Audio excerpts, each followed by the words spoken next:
Chapter 23. Oracle. Spotted unidentified pack. Sniffing around. Omega. Take care of them. Oracle, roger that. Think they are scouts. More coming. Lucy dances with abandon. She twirls in skirts made of the skins of deer. The hunt has been good. But then calamity. The loss. The fire. The devotional. Praise the sky and the earth. Sorrow in the heart.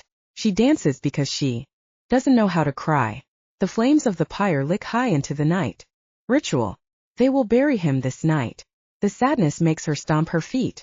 Harder, wave her hands higher. The drums beat like her heart.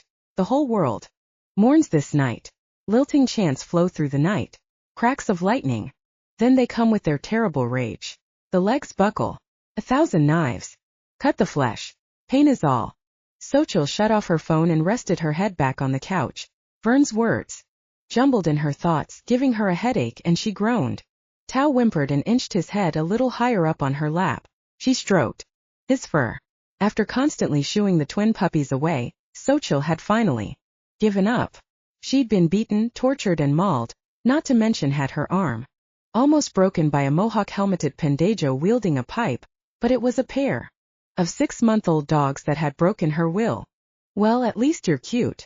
She patted Tao on the head. You need to tell her, Doc Howard said from down the hall. Xochitl peeked over the back of the couch. It's not time.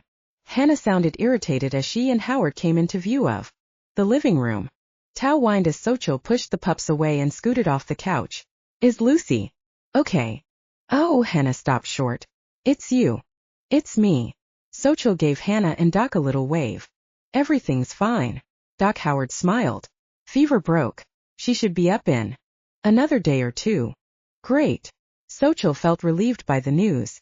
Even though she and Hannah seemed to have some sort of an unspoken détente, Xochitl couldn't help feeling like an intruder in Hannah's presence. I was just showing Stephen out.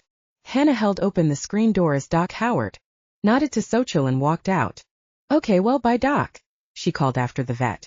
When Dr. Stephen Howard had first arrived at the ranch, Xochitl had instantly liked the generous, sweet-natured man.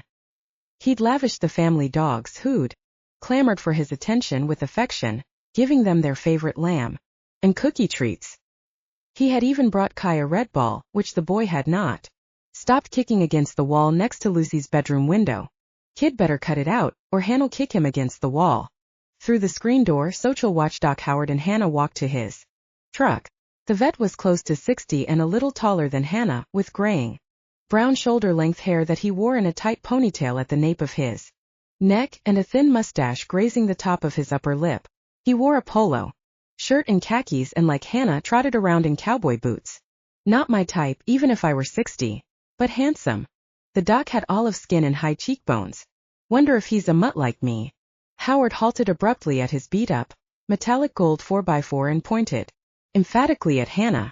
Clearly agitated, he rattled off several choice words, though Xochitl, never really good at reading lips, only understood the word. Or did he just give Hannah an ultimatum? Shit, she looks pissed. Doc sure got cajones. Hannah waved him off with an indignant flick of her wrist. Uncharacteristically, the doc slammed his door, backed out and tore down the road, gravel flying out from underneath his truck. What was that all about? Xochitl mumbled to herself. Hannah paced back and forth across the graveled lot. Against her better judgment, Xochitl decided to get closer. What are you not supposed to do? Poke a sleeping lion, bear, rabid dog. She shrugged, opened the door and stepped outside. Hannah fished her phone out of her jeans and read a text. She slapped her thigh. So bad news then. Hannah began texting feverishly. You promised Lucy you'd give Hannah a chance. Xochitl decided to make a quick escape. How long have you been there? Hannah growled. Xochitl froze by the door. Stealth is not your strong suit, Sock. Xochitl smiled sheepishly and waved at Hannah.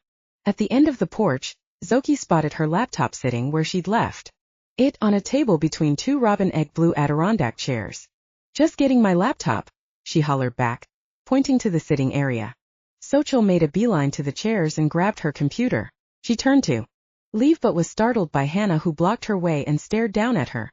Xochitl felt a little dizzy, as if her senses were being assaulted. She tried to shake off the heebie-jeebies she always felt around Hannah. Definitely rabid dog. Lucy's gonna be fine, right? Xochitl asked. At the mention of Lucy's name, Hannah's eyes softened and her body relaxed. Xochitl relaxed a bit too. Yes. Stephen knows what he's doing. Hannah crammed her cell back in her pocket. Lucy'll be up soon. Good. And you're okay? Xochitl tried to sound cheery yet concerned. Yes, I'm fine. Hannah turned to walk back toward the front door.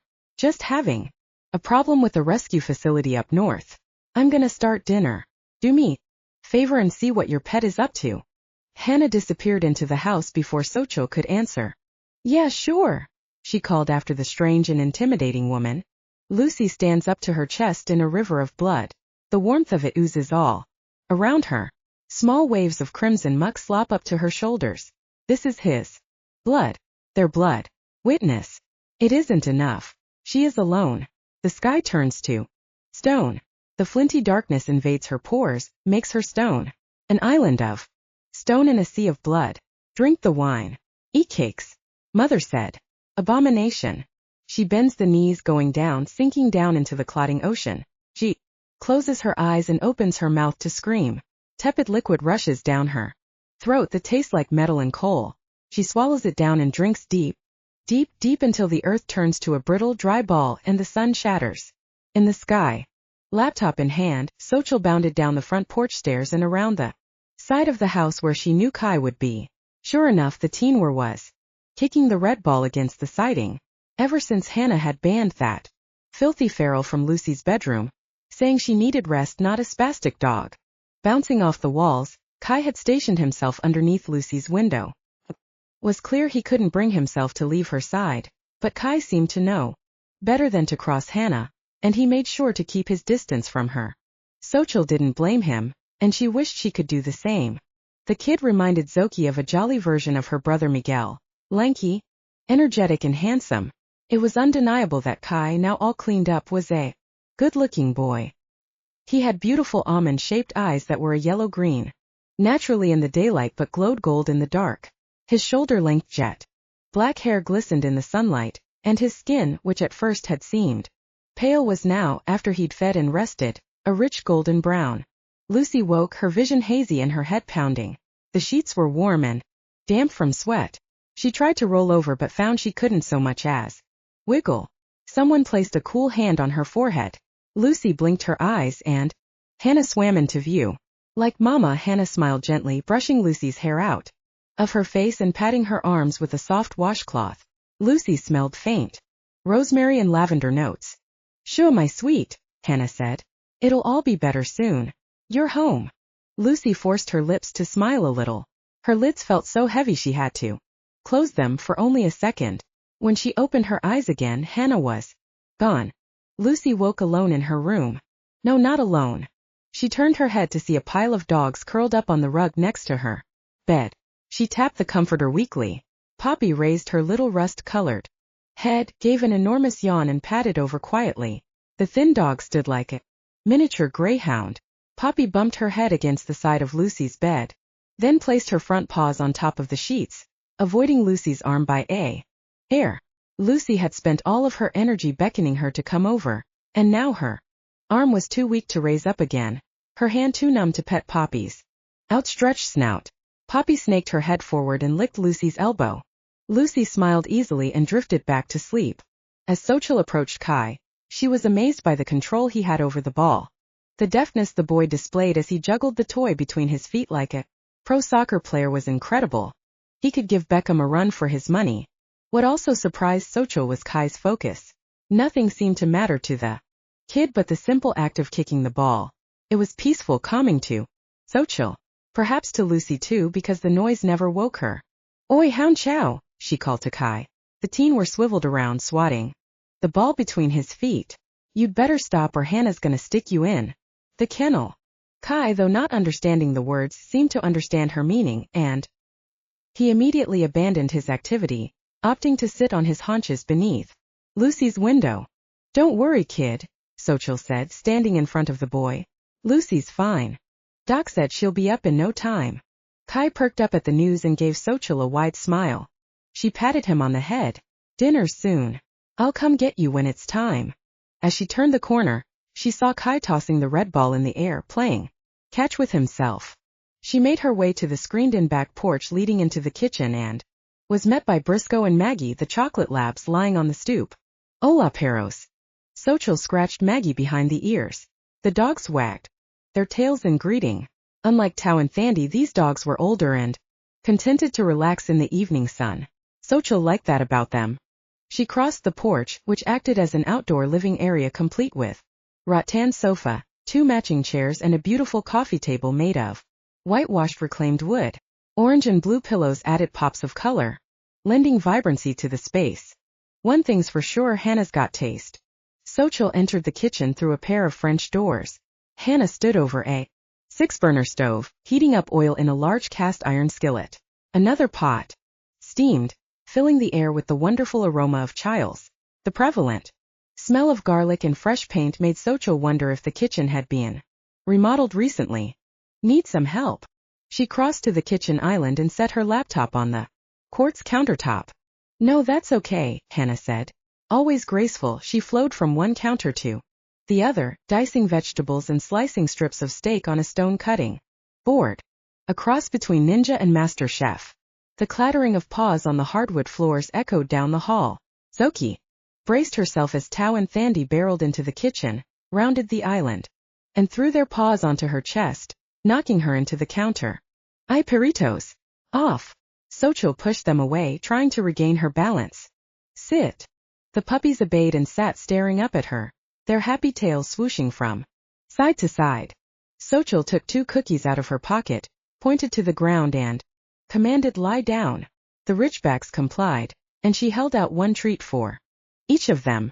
I'm surprised, Hannah said, staring at her and the pups. Lucy told me you're not much of a dog person. Yeah. Xochitl pulled out a bar stool from under the island and sat down. Well, I'm of the mind that people come first. But with these 2 I don't think I have much of a say. It's like that when a dog picks you to be its person. Hannah chuckled. She slid a wood chopping board topped with red and green peppers toward Xochitl and handed her a knife. So I gather, she said, slicing into a crisp pepper. Then why do you do it? Hannah asked.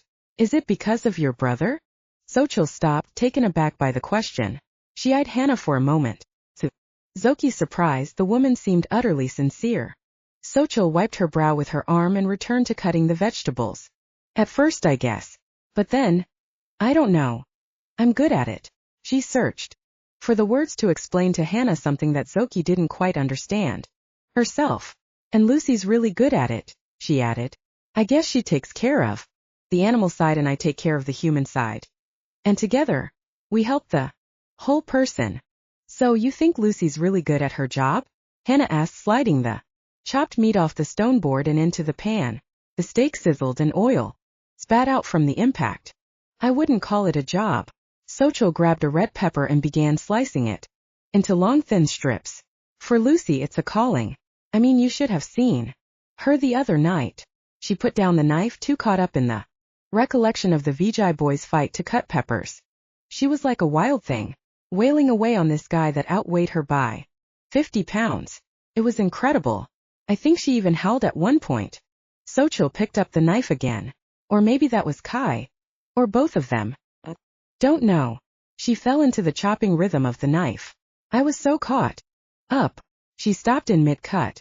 I do remember Lucy took command of the situation.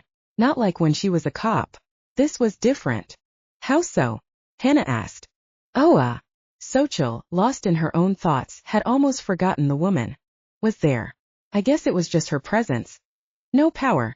That's what it was. She had power. Huh. Xochitl shook her head, amazed by her discovery. You two make quite a team, Hannah said and took the chopped peppers from Xochitl. Yeah, just a couple of strays that found each other driving up and down California, fighting El Lobo for us. Xochitl's laughter was cut off by a loud clank from a pan Hannah had dropped on the floor. You okay? She asked, leaning over the island to see Hannah on all fours scooping up the chopped peppers. I think we need more peppers, Hannah grumbled. I'm on it. Xochitl opened the refrigerator and selected 2 ripe peppers from the crisper drawer. So what are we making? She dropped the new peppers onto the cutting board. Carne asada. Hannah set the soiled pan in the sink and grabbed a clean one from under the island. Really? Xochitl said, impressed. She loved carne asada. I thought I smelled chiles. Yep. Hannah smiled, pointing to the steaming pot. Why arroz? She pointed to another pot. Why carne? She pointed to the sizzling iron pan. Tortillas are store-bought though. No worries. Xochitl breathed in the smell of frying steak and chiles. My mom and I used to make tortillas every Sunday. I'd help roll out the masa. It took all morning, but it was my favorite time of the week. And when they were cooked, hell, even when they weren't cooked, they were the best things you'd ever tasted. They'd melt in your mouth. A swell of emotion rose at the memory of her mother. My papa would brag to his buddies that his Polish wife cooked the best Mexican food any Mexican ever tasted. What was your mother's name? Hannah seemed caught up in Xochitl's memory. Alice. Xochitl handed the second batch of cut peppers to Hannah. Alice Deca Magaña. She said a silent prayer to her mother. Enough of that. Xochitl shook off the emotion, plopped back down in her seat and watched Hannah prepare the rest of their meal. Hannah wasn't entirely what Xochitl had expected. Though she looked like an updated 60s hippie straight out of Haight-Ashbury, she was more Princeton than Berkeley, more Microsoft than Apple. But there was a softer side to her personality. She had eclectic tastes, as was evident in how she decorated her home, making it feel old and new, comfortable and chic. And she loved to cook. Fried, greasy, yummy comfort foods, not wheatgrass, oats or some other tree hugger meal, as one would expect judging from her appearance. How do you stay so thin? Xochitl asked. Eating the way you do? Good genes, I guess. Hannah let out a huge bellowing laugh, startling Xochitl, who had hardly even seen the woman crack a smile, let alone howl with delight. Maybe I've been too hard on Hannah. Lucy woke, hearing laughter. The savory sense of home cooking wafted through her room, sending Poppy and Chasselas to scratch at the bedroom door. Lucy watched as Bon trotted up to them. The other dogs gave way to the German shepherd as if he were a celebrity on the red carpet. Bon easily floated onto his hind legs, reached out with one paw and fluidly pushed down on the door handle, hooking it slightly as he returned to his natural forepaws and ground state. He scooted through the open door, and without missing a beat, the pack followed behind. Lucy suspected getting out of the bedroom herself would take far more effort, but for a chance at Hannah's carne asada, Lucy was willing to try a little heavy. Chapter 24. Dr. Lynn Weissman. Audio notes. Day 45 of KV stabilizing serum testing. Lost 5 more, unsure of the cause. However, subject HCXY 151 responding well to beta tests. Control is increasing though not stable. Hypothesis.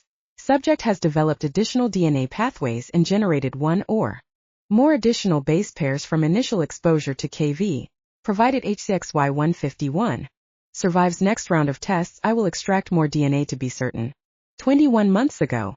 We're gonna have some fun now, little Guerra. Matila. No. Miguel. Oh God. Help me. Xochitl shot out of bed, short rough breaths coming fast. She felt dizzy. Her heart raced. She sat down on the edge of the bed, closed her eyes and inhaled deeply. After a few minutes, she opened her eyes again and reoriented herself to her surroundings. The room was almost completely dark except for the red glow of the digital clock on the nightstand. 2:58 a.m. Xochitl groaned and flopped back on the mattress. Almost time. Shortly after Bob had texted the location, Zoki and Vern had arrived at the Fontana Fleabag Motel. It had been late and the ride over had been quiet. Zoki had wanted to ask questions. She wanted answers about Ames, about the plan, about the deal. But she'd held her tongue, afraid she might ruin her one chance of getting Miguel back. Vern hadn't been forthcoming either. He'd spent the few hours of the trip going over the specs of the pound they were about to infiltrate. After dumping what little they'd brought in their rooms, she and Vern had met up with Bob and Lefty and 2 of Bob's men, Mick and Prez, at a Greasy Spoon. Next door, amidst half-eaten pancakes and cups of bitter coffee, Vern had laid out their plan. They were going in under the cover of darkness when personnel and security were minimal. The plan was to get in, find Miguel and get out without drawing attention. Operation Wham Bam Thank You Ma'am is in effect. Prez had joked instantly, endearing himself to Zoki. Where Prez was boisterous and outgoing, his counterpart, Mick, seemed stoic and deadpan. Opposite sides of the same coin, and I bet lethal. Zoc. Vern knocked on her door. 30 minutes. Okay, she said, her voice sounding raspy. She sat up and grabbed the plastic cup she'd filled hours earlier. The liquid tasted warm and stale, but it did the trick. She switched on the table lamp. The room was nothing special. Just a bed, 2 nightstands and a chair by the door. A small television chained to the dresser added to the rent by the hour. Ambience. She was glad she'd decided to remain dressed and had lain on top of the covers instead of under them. Great place you found, Bob, Xochitl mumbled and crossed the room to a black duffel bag sitting on the chair. In addition to Mick and Prez, Bob had brought her and Vern their own bags, as he'd put it. Xochitl unzipped the duffel. Inside was a plastic sandwich bag with toothpaste, toothbrush and a comb. She tossed it on the dresser. She pulled out a black long-sleeve crew neck, black cargo pants, black socks and a black beanie cap, which she spread out on the bed. Combat boots completed the ensemble. Not quite my style, but it'll do. I feel like ass, Xochitl said out loud and stripped off her tank top, flats, and jeans. She walked into the bathroom. Hi, Joel. I'm not getting into that fungus-infested shower. She snatched a dingy washcloth from the towel rack and sniffed it before wetting it under the faucet and pressing it to her face. The cool terry cloth felt good on her nearly healed scars. Her shoulder wound was another story, and she gingerly wiped behind her neck and under her armpits, mindful not to get her bandage wet. She brushed her teeth and combed out the knots in her hair.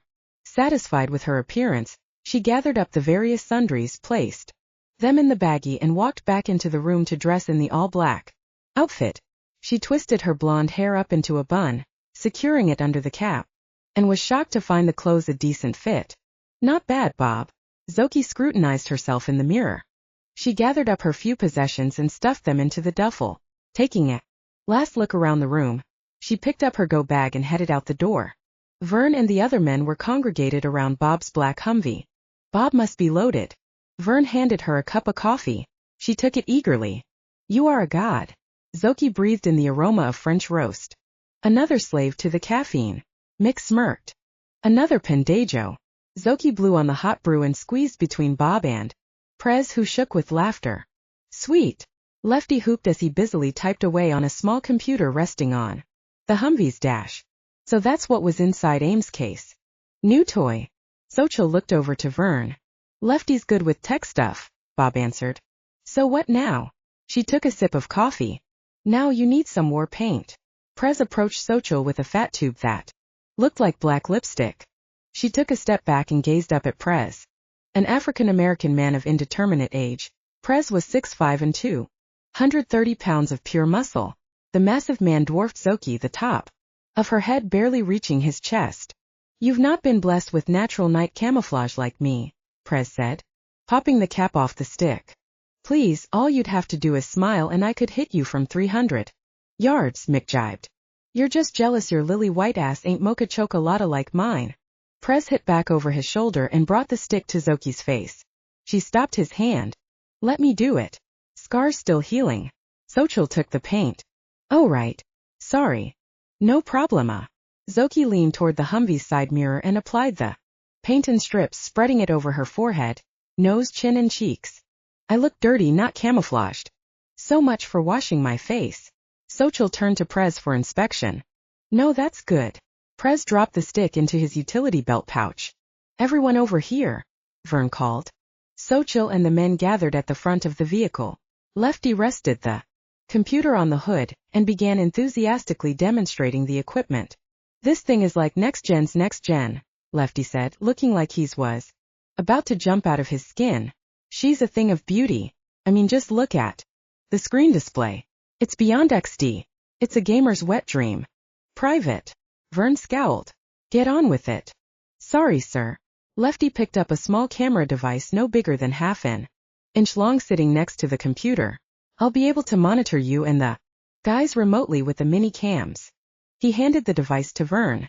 I can hack into their feed and block any security cameras at the same time as running their facility systems, Lefty continued. The decryption code on this baby could get me into the Pentagon. I want you to record everything, Vern interrupted. No problem. Good. Vern turned his attention to Xochitl and the men. Ames intel notes. Light security at this hour. The morning rotation starts at 0530. Vern checked his wristwatch.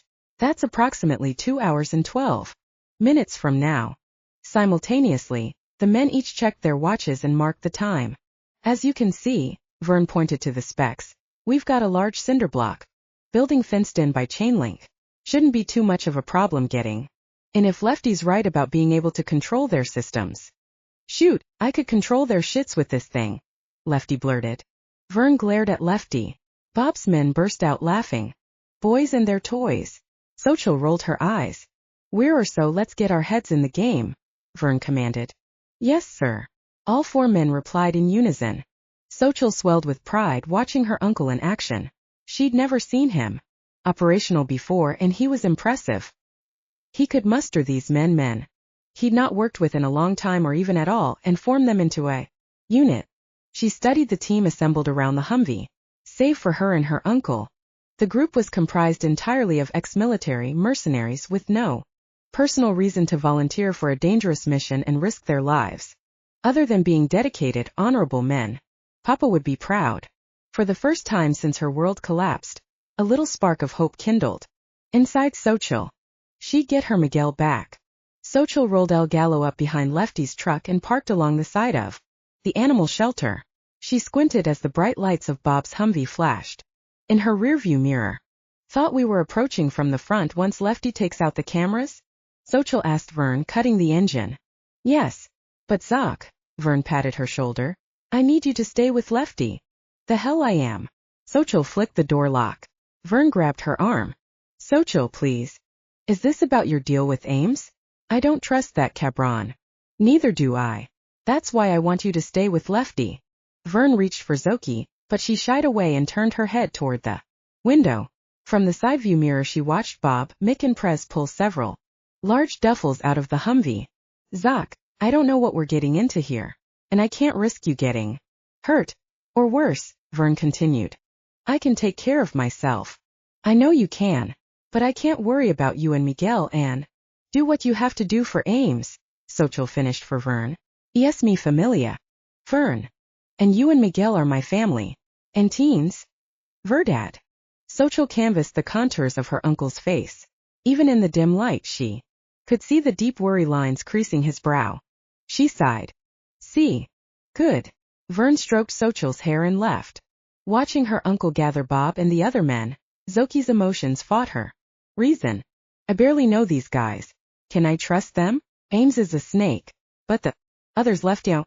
They're good men. But what if something goes wrong? What if? Miguel. I don't know if I can do this. I hate being left behind. She slapped the steering wheel. Xochitl released a long slow breath, put on her game face and strode to the Humvee. Bob was issuing firearms to the team. High-powered modified 9mm trank guns, as requested. Bob handed a gun to Vern. Strong enough to drop a lion. You're not using live ammo? Zoki asked as she watched Prez and Mick load darts into their weapons. Not if we don't have to, Vern replied. But just in case. Mick rested his hand on a holstered gun strapped to his right thigh. No lethal action unless necessary. Vern eyed each of the men individually. Aura. Vern's team echoed. Good. Now Xochitl and Lefty will stay here and monitor the extraction. Vern continued. Bob, you and Prez are Bravo team. Mick, you're with me. You okay with this? Lefty whispered to Xochitl. She gave him a quick thumbs up. Lefty offered a sympathetic smile and finished syncing his monitoring equipment to the team's cameras. Okay, cameras are up, Lefty said. Systems are coming online. Bravo leader, you copy? Vern checked his radio one last time. Copy, Alpha leader, Bob replied. This is it. Let's move out. Vern waved his hand forward, and the men fell in. Behind him. Here. Lefty passed Xochitl an earpiece. Xochitl placed the small radio device in her ear as she watched the team round the corner of the building and disappear from sight. She leaned over Lefty's shoulder and tracked the action on the computer screen. The extreme definition monitor split the screen into 4 saturated color quadrants like a video game. At the bottom of each square the numbers 1 through 4 indicated which camera belonged to which man. The video feed shook as the team double-timed it to the front of the building. Xochitl blinked away her motion sickness. Base, this is Alpha Leader, over. Go ahead, Alpha Leader, Lefty responded. We're in position. Copy that. Fence coming down. With amazing dexterity, Lefty's hand flew over the keyboard, rapidly typing in a series of cryptic numbers and symbols. A few moments later, the security gate deactivated. The kid's good. Alpha Leader, fence is clear, Lefty announced. Roger that. Bravo team, this is Alpha Leader. Move out. Xochitl watched the cameras intently. Vern and Mick were first through the fence, followed by Bravo team. Several cars were parked in the lot between the fence and the pound entrance. Vern stopped halfway to the front of the building and knelt behind an SUV. Vern looked over to Bob and Prez, his hand motioning in front of the camera for Bravo team to hold. Alpha Leader, west side clear. Bob's voice came over the mic. Hold, Vern responded. Base, how's it looking on the inside? Vern asked. Lefty. Lefty hit a key, switching the view on the computer screen to show long corridors with doors leading into various rooms. Even with Ames information about light security, the interior of the building appeared strangely deserted. This doesn't feel right. Where is everyone? The computer screen switched again to show a large bright room. In the center of the room, a woman half-dressed in a yellow biohazard suit, fiddled with the straps of a gas mask. Two men in lab coats hunched over a computer, stationed on a stainless steel table crowded with laboratory equipment. Corridors clear. But there are 3 civilians in lab room 5, Lefty said. Into his mic. I thought there'd be more security, Xochitl whispered. Lefty switched the computer screen once more, displaying a room with television monitors along the wall, and 2 men sitting in front of them. Security headquarters. The men were laughing and drinking coffee, oblivious to the 4 silhouettes crouched behind cars in the parking lot. Xochitl sucked in a nervous breath. No, hey pedo. Mira. Lefty typed away on his new toy. If Xochitl hadn't been so focused on the screen, she would have missed the slight waver of the television monitors in the room, where once they had shown Alpha and Bravo teams outside the facility. Now all they showed were cars in the parking lot. Compliments of Ames, Lefty muttered to her before speaking into his mic. Loop feed initiated. You're good to go, Alpha Leader. Roger that, Vern responded. Once again, Alpha and Bravo team's cameras were on screen. Vern's hand motioned for Bravo team to move forward. Their tranq guns aimed, Bob and Prez scurried toward the front doors. Reaching the entrance first, Prez looked through a side window and immediately turned his view to Bob, throwing up a fist to halt him. Base Tango heading this way. Copy that. Lefty switched the screen to Bravo team's cameras and the foyer of the building. Stand by. A rotund man dressed in a security uniform waddled toward the main entrance. Stopping at the door, he unclipped his cell, dialed and pushed on the lever. Tango coming out, Lefty whispered into his mic. Xochitl's heart raced as she watched the security guard open the door, his profile coming into view on Prez's camera. Hi babe, call me when you. In one swift motion, Prez raised his gun, shot the dart and pulled the incapacitated guard away from the door, with barely a sound. Bob moved in, snatched the dropped cell phone from the pavement and hoisted the guard's legs. Oof, he grunted. Why do we always get the flab asses? Prez complained. Bravo team hauled the guard behind a dark-colored sedan and dropped him on the ground. They checked their surroundings once more before moving back into position by the front door. Tango down. Bravo team in position, Bob said. Copy that, Bravo Leader, Vern replied. We're moving to you. Vern motioned to Mick, and the 2 men bolted for the building entrance. Hi Joel, Xochitl mumbled. To do bien. Lefty smiled. Hey, Prez's voice came over his mic. I snagged the guy's access card. His hand came into view as he passed the card to Vern. You doing my job now, Prez? Lefty asked. Someone's got to, Prez shot back. Quiet, Vern said and swiped the key card on the security panel. Xochitl heard a click and saw Vern jerk the door open. Gun raised, Vern pivoted his body left then right, checking the area. He motioned for his men to follow. Base where to? Vern asked. Over. Lefty pulled up the building schematics.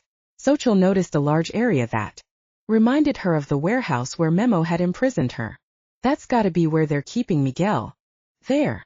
She pointed to the spot. Lefty nodded. Alpha Leader, Lefty relayed. There's a large room on the left at the end of the corridor. Looks good for housing 50 wers. Copy base, Vern said. Locate the main office. Main office? What about Miguel? As Lefty searched for an office, Xochitl scanned the computer screen, looking for any sign of her brother.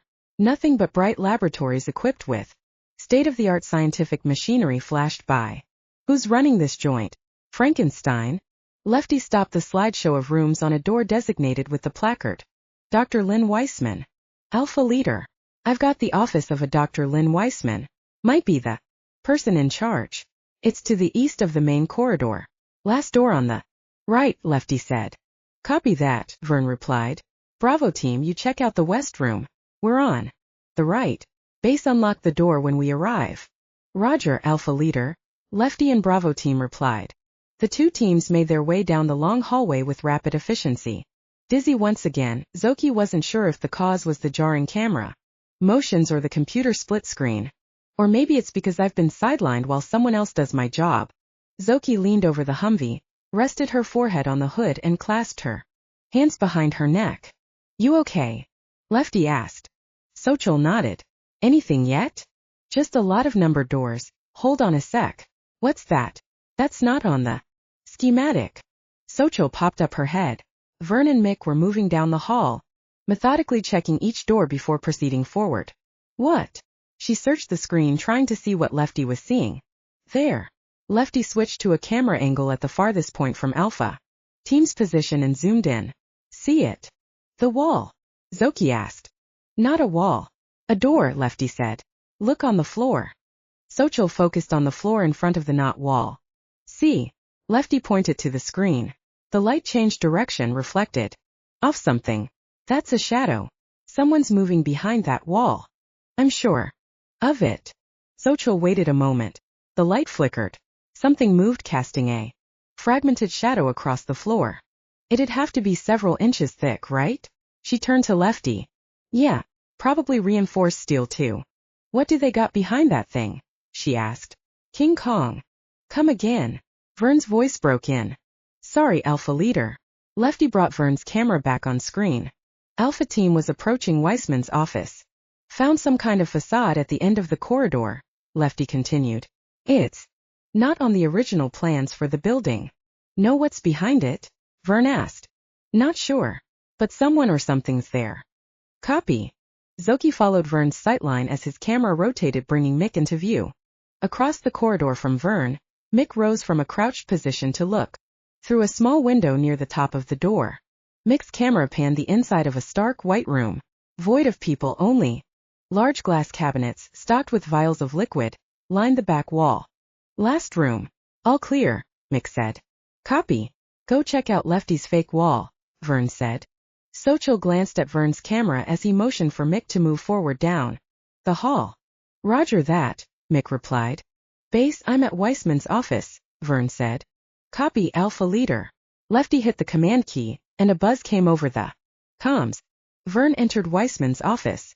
The spill of light from the hall lent minimal visibility to the room.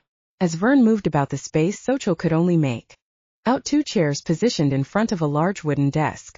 Her uncle eased behind the desk and switched on a lamp. That's better. Vern's hand came into view. He held a small digital camera. He sifted through papers and files and rummaged through drawers, taking pictures of every document and letter he could find. Off to the side, Weissman's laptop dinged, and the screen flashed. Lefty had started his hack. They were working so fast, Xochitl couldn't discern much from the various documents. Virus, bioengineering, and chip were the only terms she recognized. Base, we're at the west door. Bob's voice came over his mic. How we look in? Lefty brought Bravo team's cameras back up. Stand by, Lefty replied as he tried to find the security feed. Well, pressed. Xochitl glanced at Lefty. His face was screwed up with concern as he focused on his computer. Shit, Lefty mumbled. What? Bob, Prez, and Xochitl said in unison. Bravo Leader, we have a problem. Lefty's voice rose in pitch. That's not good. Go ahead, Base, Bob said. Seems there are no security cameras in that area. You're going in blind. Lefty wiped the perspiration from his brow with his sleeve. Fuck. Prez spat. So much for controlling their shits, Lefty. Enough, Vern's voice broke in. Bravo leader, proceed with caution. We'll head your way in a minute. Almost done here. Roger that, Alpha leader, Bob replied. Stay frosty, boys, Mick added. Xochitl chewed on her fingernail as she waited for Bob and Prez to enter the westernmost room. Prez swiped the key card, and a muted buzz sounded, indicating it was unlocked.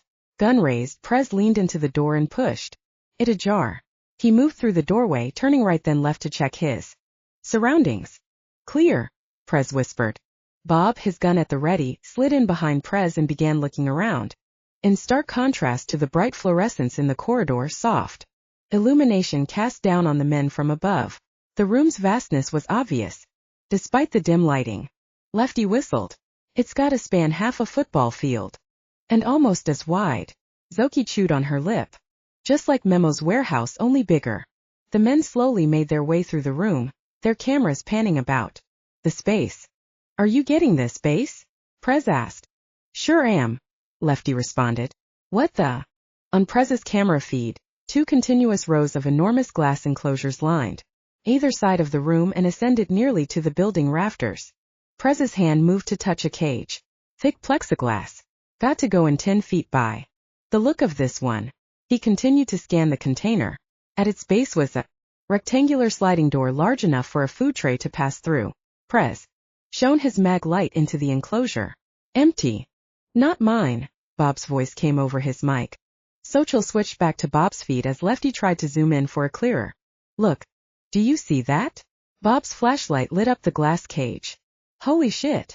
Prez added his light to Bob's. Hi, Joel. Zoki's eyes grew wide.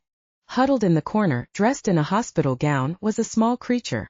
Is that a woman? Xochitl couldn't tell. The person had soft features like a female, but her ears were longer than normal and flopped at either side of her head. A layer of coarse, shaggy hair covered her arms and bare legs. Bob's light followed the contours of her face, and as it passed her eyes, they glowed amber. Whoa. Xochitl had seen this before with Lucy Lowell's partner. But where Officer Gabe was like a massive beast, this woman seemed more like a small dog. The dog woman tilted her head to the side as if she were trying to make out what kind of thing Bob and Prez were. Right back at ya, sister. What's that? Prez turned his head, bringing into view the long warehouse corridor. No, not a warehouse. Prison. At the far end of the aisle, a bright light illuminated 2 male figures, standing in front of another cell, deep in conversation. Can you make out what they're doing? Xochitl spoke into her mic. No, they're too far. Bob's hand motioned to Prez to press forward. We'll take a closer look. As Bob and Prez crept down the hallway, Xochitl searched each plexiglass kennel they passed for her brother.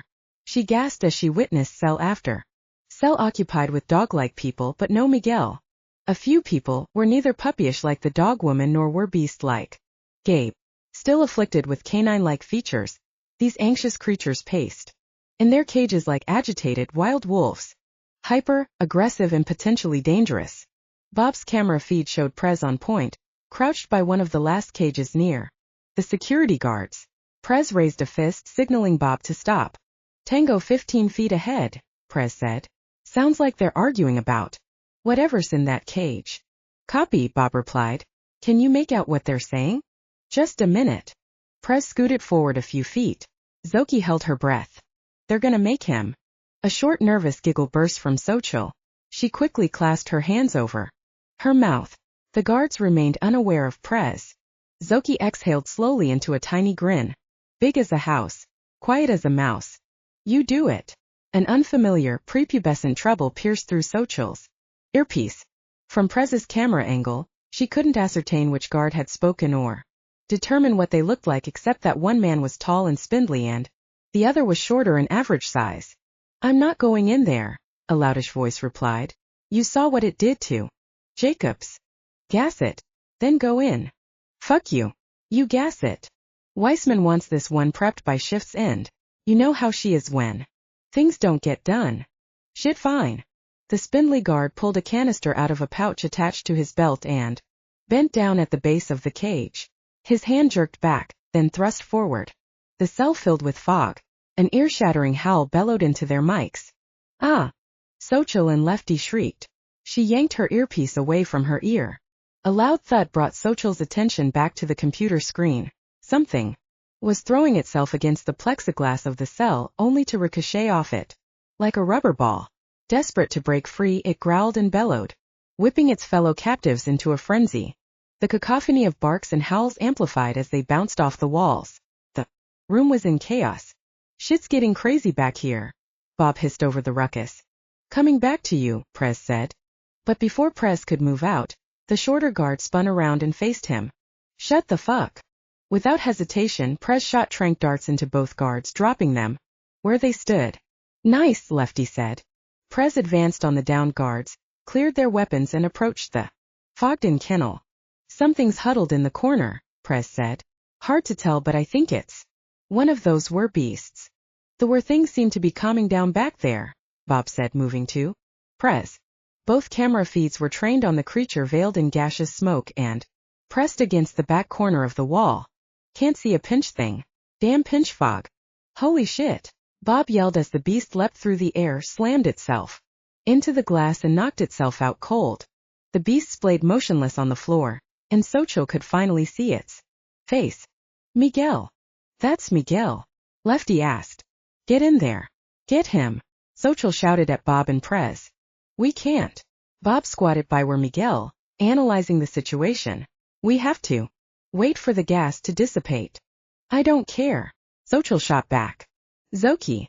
Lefty grabbed her arm, but she yanked it away. "Let them do their job. They'll get him." Xochitl gripped the sides of the computer and pleaded into her mic. "Please. We will, kiddo." Bob's voice was soft. "The fog's already clearing." Xochi eased up on the computer, her hands flush with blood and aching. Lefty slumped against the Humvee. "Bravo team, give me a second to get that door open." Lefty slid the computer away from Xochitl. "No need," Prez came back. "Got this guard's keycard too." Prez put the card in front of his camera. "I'm starting to feel obsolete here," Lefty joked half-heartedly. "Don't worry about it, kid. Happens to the best of us," Prez said. "Hey pendejos," Xochitl yelled. "Could you please get my brother out of that fucking cage?" "Sorry, Zoc." Prez moved to the flat digital lock embedded in the side of the cell. "Where's the pinch door?" The wall looked solid, and there were no seams to indicate an entrance existed. But as Prez swiped the keycard on the lock, half of the front panel of the glass enclosure slid into the other half, creating a pocket door. "Cool," Lefty said, clearly impressed by the creativity of the design. "Cool maybe, but the same cabrons that snatched my brother doing God knows what to him created this prison. I just want to blow the place up." "Moving in." Bob's voice brought Xochitl's attention back to Miguel. Despite the warm night air, her body shivered and her teeth chattered uncontrollably. She clenched her jaw and waited as Bob and Prez entered the cell and knelt beside Miguel. Prez leaned over the boy, and for the first time in nearly 3 months, Xochitl looked upon her baby brother. Tears flowed down her face. "Madre de Dios." Miguel rested peacefully on the ground. Once again Xochitl's sweet little brother. His handsome face and golden skin were smooth and unscarred, except for hard, well-developed muscles, which despite his youth made him appear older. There were no evident Werebeast characteristics. Lefty squeezed Xochitl's hand as Bob and Prez tended to Miguel. "Looks good," Prez said, checking his pulse and pupil dilation. "Okay, let's move," Bob said. The two men grabbed Miguel by the shoulders and legs. "On 3. 1, 2, 3. Holy shit. This kid's heavier than he looks." Prez grunted as he and Bob lifted Miguel's limp body and shuffled him through the opening. Immediately sirens blared. "What the fuck?" Prez shouted. "Base, what's happening?" Vern's voice came over the comms. "I don't know, sir. Bob and Prez must have triggered a backup alarm system when they moved Miguel," Lefty answered. "The hell we did," Prez yelled over the blaring sound and crazed howls of the pound captives. "Shut up and move, Prez," Bob shouted, throwing Miguel's arm over his shoulder. Bravo team's cameras were shaking like an earthquake as the two men ran side by side as fast as they could, dragging Miguel down the hall. "Bravo team, we're moving to you," Vern said. "I can't take this anymore," Xochitl hissed and raced to El Gallo. "Xochi," Lefty called out. Ignoring him, Xochitl popped open the trunk, pushed through the interior. backing and pulled out a rolled-up red and green striped serape memo had, stashed in a hidden compartment. She unspooled the wool blanket, revealing a Remington 12-gauge shotgun. Although she knew it would be, Xochitl checked to see if the weapon was loaded. She reached into the cubbyhole again and grabbed a coffee can filled with shells. You're nothing if not predictable memo. Xochitl, what are you doing? Lefty scowled at the shotgun. Getting my brother. Xochitl shoved several extra shells in her cargo pocket. Please stay here. Lefty's eyes darted from her to his computer. Just open the pinch door. Xochitl took off toward the pound. Through her earpiece she heard Lefty say, "Shit." Xochitl was fast and made good time getting to the entrance. The door flung wide, almost smashing her in the face as the two lab-coated men and the woman in the biohazard suit ran past her and disappeared into the night. She jerked back against the cinder block wall, shaken. Shit, that was close. She took a few deep breaths, readied her gun and moved quickly down the corridor, periodically checking her flanks. Don't move, a gruff male voice said. Xochitl heard a click and immediately knew a semi-automatic was pointed at the back of her skull. She froze. Turn around slowly, the man instructed. Hand me that gun. Scenarios of how to take her assailant down sped through Xochitl's mind. If he grabs the gun, kick him in the groin, or break his arm, or hit him with. She raised her hands in surrender and turned to her captor, a pimply-faced man-boy. The scrawny guard's mouth twisted into a half-smirk, and then he dropped like a rock to the floor. Replacing him was Lefty, his tranq gun aimed straight ahead. Thought you'd need backup. Lefty holstered his weapon. Thanks. Xochitl grabbed Man-boy's gun, tucking it behind her belt. Let's go. Xochitl and Lefty had just made it to the end of the hall when Bob and Prez staggered through the west room doors, their bodies sagging under Miguel's. Wait. Little help here. Bob grunted out the words. Go, go, go. Vern scrambled down the east corridor, dragging his left leg. Her uncle stumbled to the side but recovered quickly. Behind him, Mick sprinted from a huge gray werebeast wearing a shredded blue blouse and black pants hot on his heels. The beast caught Mick by the leg and slammed him to the side of the wall, knocking him out cold. Mick slid to the floor. Vern tripped and fell on his back. Shit! Lefty yelled. Go help Bob, Xochitl said and tore after her uncle. Vern! Get up! She yelled. The gray beast halted its pursuit and crouched down ready to spring on its prey. Xochitl's grip tightened around the Remington. This is gonna hurt like a mother. The werebeast leapt into the air. Xochitl cocked the shotgun, shouldered it and fired. The strength of the blast propelled the were in the opposite direction. It yelped in agony and slammed to the ground. Xochitl aimed at its head, silencing it for good. Fuck. She dropped the gun. Her arm felt like it was on fire. I'm okay. Vern. I'm okay. Vern raised his hand. We need to get Mick. I think he's coming to. Xochitl heard Mick groaning over the comms and ran to him. What happened? Mick shook his head and winced in pain, his arm dangling by his side. I think my arm's dislocated. Can you get up? Xochitl asked. Mick grimaced but nodded. Xochitl tucked under his good arm and heaved him up. Vern, we gotta bug out of here. Bob's voice broke in. Who knows what these alarms will bring next? Roger that, Vern replied, getting to his feet. Snatching her Remington, Xochitl limp-jogged beside Mick. They passed the last downed guard, face-planted half in and half out of the security room doorway. Outside, the tranquilized lab techs littered the parking lot. Lefty's handiwork. As the team reached their vehicles, the first glimmer of dawn cut through the darkness. We took too long. Everyone's at risk. Xochitl watched Bob and Prez steady Miguel between them. Miguel's safe. She smiled. He's worth it. Shit. Lefty scurried in and out of Bob's Humvee like a mouse in search of cheese. What? Xochitl locked El Gallo's trunk. Lefty poked his head out of the driver's side window. Did one of you guys see the computer? No one responded. Lefty. Vern rubbed the back of his neck. I'm sorry, sir. Lefty's brow furrowed. I left it here on the front seat. Before I came into the building. He pointed repeatedly at the spot as if his finger were a magic wand that could instantly make the computer reappear. Xochitl hung her head. It's all my fault. Vern, don't blame Lefty. I took off. He saved my life. I shouldn't have. Vern held up his hand. Okay. Her uncle swiftly scanned the area. It's fine. He handed Lefty the small digital camera. I think we've got what we need. Sir. Lefty's eyebrows arched. Vern patted the young Marine on the back. Let's pack up and move out. Like a well-oiled machine, the group moved into action, stowing their gear and prepping for departure. Within a few minutes, Xochitl and Lefty had his truck loaded. Mick reclined in the front seat, his arm in a makeshift sling. His eyes drooping and his head flopping lazily, Mick looked as if his pain meds had kicked in. You okay riding with Lefty? Vern asked, poking his head into the cab. Yeah, Mick slurred. Together we make one whole person. He chuckled. Lefty rolled his eyes. He's high. Good. Vern tapped the hood of the truck. Don't worry about us, Prez grunted as he and Bob struggled to hoist Miguel into the rear of the Humvee.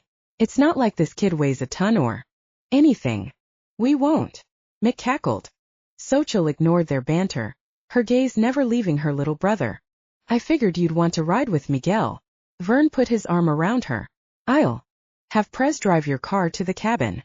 Thanks. She handed him the rooster keychain. Do they have to zip tie him? Zoc, it's for his and our safety. Vern gave her a gentle squeeze. We don't know what these people did to him. It's just a precaution. It won't be forever. Vern sucked in a sharp breath and reached for his calf. T.O. Xochitl gasped at the gash above his ankle. Vern waved her off. Nothing some iodine and a few stitches can't fix. You sure? Xochitl folded her arms over her chest. I'm fine. Really? Xochitl sighed and smiled weakly. I'm gonna go to him now, okay? Sure, baby girl. Xochitl scooted into the Humvee and leaned over the back seat. Miguel was curled up on his side, his face peaceful. Like when he was a baby. Xochitl quaked with quiet sobs as she stroked Miguel's soft black hair. Lo siento, mijo. Lo siento. Chapter 25. In the before-time Brother Wolf threw the obsidian knife at the night and cut a hole in the darkness to let a little of sky look down at the earth. The animal people gathered together to see the glorious light. Sky and earth saw not the animal people but only each other. They sang to each other and fell in love. But Old Man of the Mountain didn't like the song. In a rage he grabbed Sky by the throat and flung Sky high up into the heavens. He stomped down onto earth, driving earth far down. Wherever his boot fell, earth reached around him to touch Sky, creating the foothills. The animal people scattered in fear. When darkness fell again, Brother Wolf climbed the highest of the new hills and sang his song, calling Sky back to the hole in the night. Dawn Sky peeked through the hole in the darkness and caressed earth. High up on Skylark Hill, Sky and earth kissed, promising to meet early each day as long as Brother Wolf sings his song. Tehachapi Mountain Legend. Ranch life had treated them well. Hannah and Xochitl's initial difficulties seemed a distant memory to Lucy. She was happy to be home and, once recovered from the infection, eager to meet the challenges of the new cutting edge. Hannah's rescue and rehabilitation. Lucy and Xochitl had had quite a time of it, getting used to the best practices regiment of the ranch, no longer a kennel for dogs but a state-of-the-art training camp for newly turned hounds with good families and a refuge for ferals deemed troubled. Lucy fell into the routine instantly, doing what she'd always done to help out around the ranch. She agreed with Hannah's training fundamentals and was able to build on them through experimentation. Lucy's skill with words grew daily, and she enjoyed taking on more and more groups of hounds and packs of ferals. For specific training classes, Kai was her constant companion and Xochitl helped keep her charges in line, the classes filling up quickly with students and boarders from all over California. Jerry was put in charge of keeping the long waiting lists organized. Hannah took Rana on many rescue runs up and down the state, but Lucy and Xochitl stayed busy at the ranch from morning until night and did not notice how fast the months slipped by. One early morning Lucy left the house at sunrise and climbed Skylark Hill, where Hannah had placed Mama's memorial. Lucy stopped at the crest of the hill and steadied herself against a massive pine tree. Golden light brushed over the Empyrean Valley, making the early morning landscape look vibrant and otherworldly. Lucy pulled the front of her old shearling ranch coat closed against the morning chill. Hi, Mama. Lucy didn't know how to start. Mama's ashes had been scattered nearly 2 years ago, when Lucy was newly incarcerated. Hannah hadn't told her the exact day of the service because Hannah hadn't spoken to Lucy for months after that. Terrible day, not until Lucy was already out of prison and on the road, and Hannah's first words had been, "You're not wanted here." Lucy understood how Hannah had had to battle her conflicting feelings of love and hatred. Lucy herself had been in shock for a long time. She knew Hannah had forgiven her more than she ever could forgive herself, but that initial rejection still hurt. Lucy looked at the small white wildflowers blanketing the hill. Mama had chosen this lovely spot ages ago. She'd said that when it was her time she wanted her ashes scattered on this hill, by this tree, because it was the one place on the ranch where the sky and the earth kissed. "It's pretty here, Mama, just like you wanted." Tears flowed down Lucy's face. She didn't bother to wipe them away. Lucy studied Mama's memorial. It rested in front of the pine tree and consisted of a carved stone heart with Ellie engraved in the center. The stone was not very big.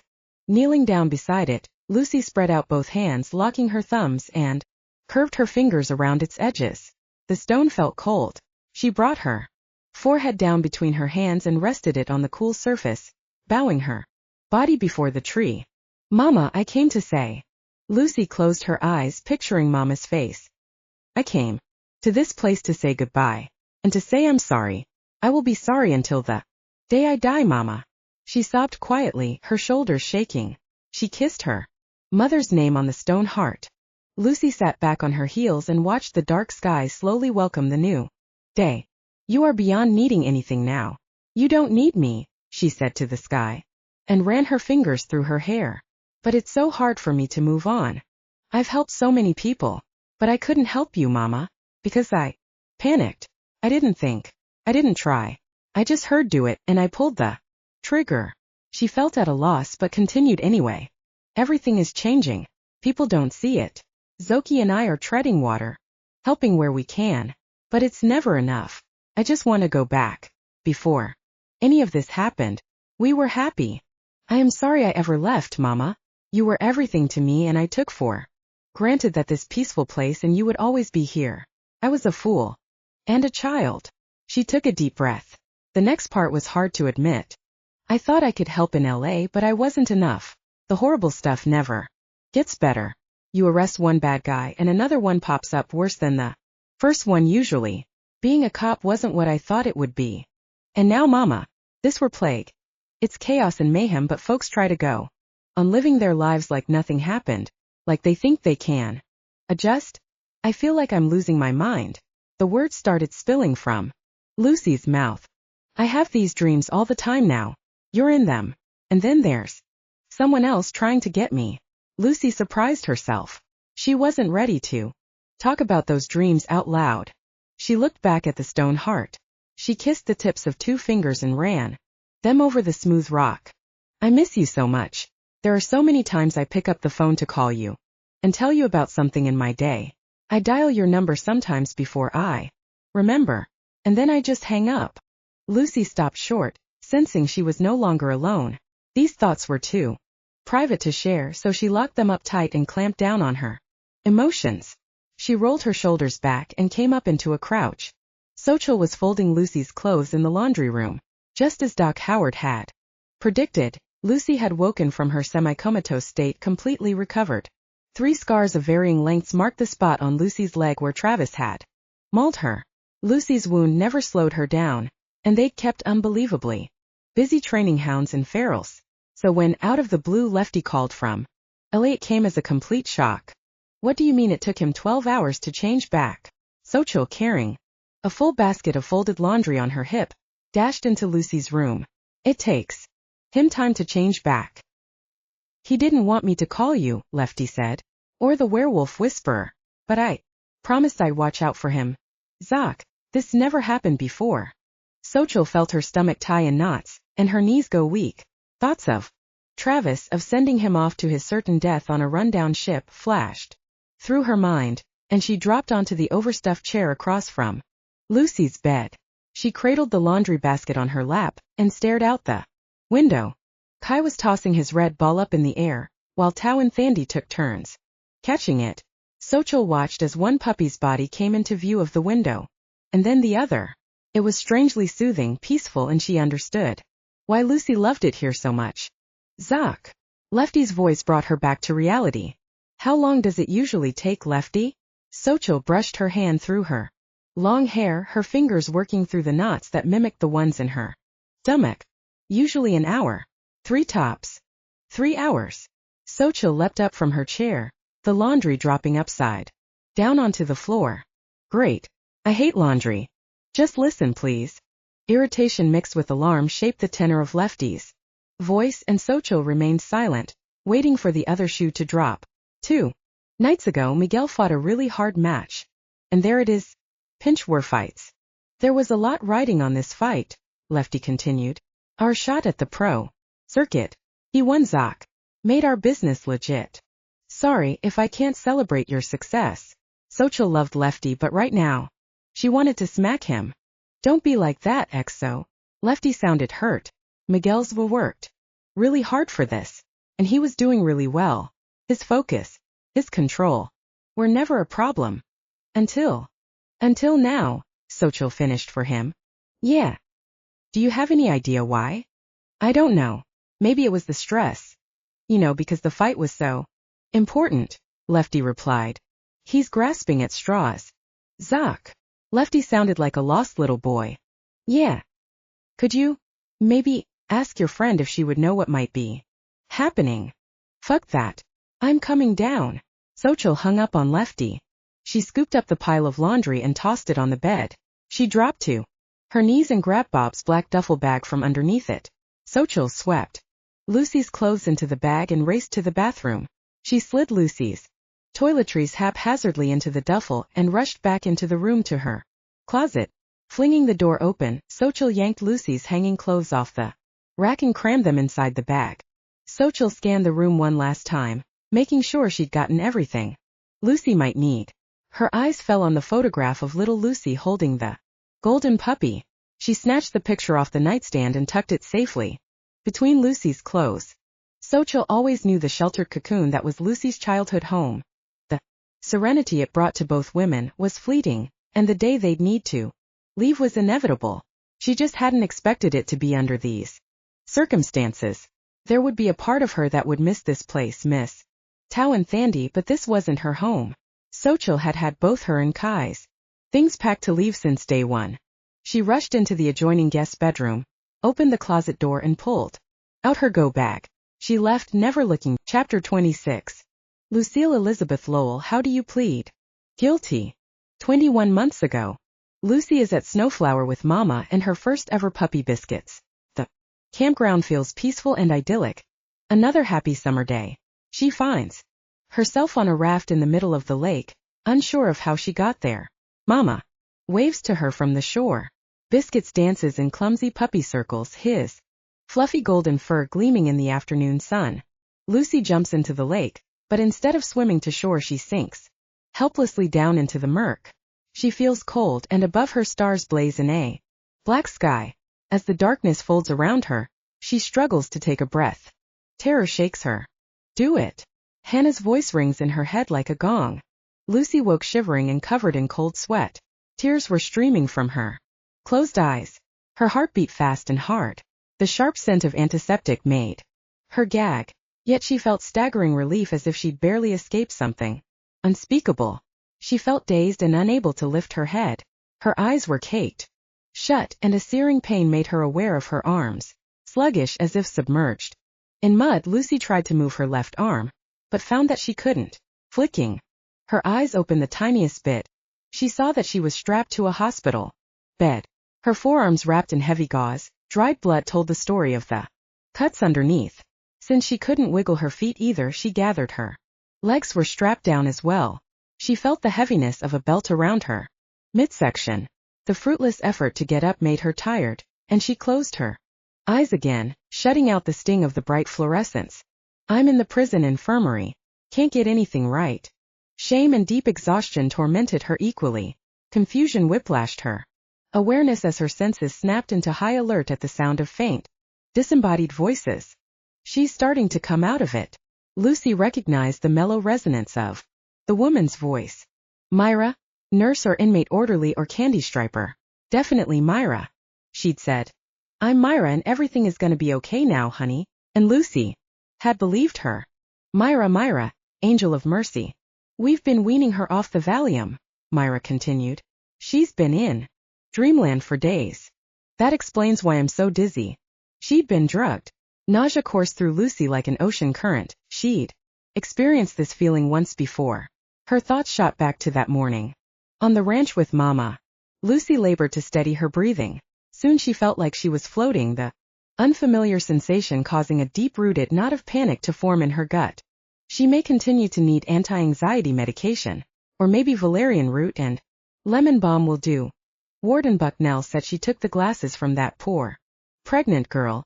A high-pitched voice cooed with what Lucy took for studied concern. Dr. Friel, you talking about Celia, that axe murderer? She's not even showin'. Myra interrupted. Celia said it was an accident. The murder, not the pregnancy. Well, maybe the pregnancy was an accident too. Regardless, it's not for us to judge. The tone of the second woman's voice reminded Lucy of crotchety old Mrs. Brennan, her neighbor. Lucy Lowell, did you let my chickies out of their cage? Lucy heard Mrs. Brennan's voice as if she were standing on her pillow. Some accusations just stick with you, even if they are true. Celia cut off her boyfriend's head with an axe, then stabbed him 48 times with a butcher knife. Got any idea what that would look like? She's in for life. Somebody judged. Let he who is without sin cast the first stone, Myra. I'm innocent. You know that, Dr. Friel. My husband dared me to shoot him.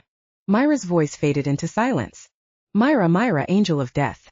Anyway, Lucy Lowell swiped Celia's glasses and cut herself with the plastic shards during lights out. It's a miracle Dr. Cormier was able to save her. The voice trailed off into a squeaky but rhythmical hum. I was there when they brought her in. I helped with that code blue.